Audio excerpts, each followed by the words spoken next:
সাদাকা আছে, কুরবানি আছে, হজের প্রসঙ্গটা আছে, যেটা বছরের অন্য কখনো এরকম উম্মাহাতুল ইবাদত অর্থাৎ যত মৌলিক আবাদত আছে সব মৌলিক আবাদতের কম্বিনেশন, সমন্বয় বছরের কোনো সময় কিন্তু আসলে হয় না, যেটা হয়ে থাকে জিলহজ মাসের প্রথম এই 10 দিনের ভিতর। এজন্য এই 10 দিনের ইবাদত আল্লাহ তাআলার কাছে অত্যন্ত বেশি প্রিয়। এজন্য আল্লাহ রাসূল সাল্লাল্লাহু আলাইহি ওয়াসাল্লাম এই 10 দিনে যাতে আমরা বেশি বেশি নফল ইবাদত করি আমাদেরকে উৎসাহিত করেছেন।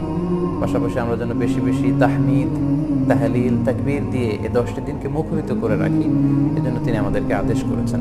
এজন্য এই 10টি দিনে আমরা যেন বেশি বেশি সুবহানাল্লাহ, আলহামদুলিল্লাহ, লা ইলাহা ইল্লাল্লাহু, আল্লাহু আকবার, এই আজকারগুলো যেন আমরা বেশি বেশি পড়ি। এবং আরাফাতের সিয়ামের ব্যাপারে আল্লাহ রাসূল সাল্লাল্লাহু আলাইহি ওয়াসাল্লাম আশা করেছেন যে 9 জিলহজের যে নফল সিয়ামটি অর্থাৎ আরাফা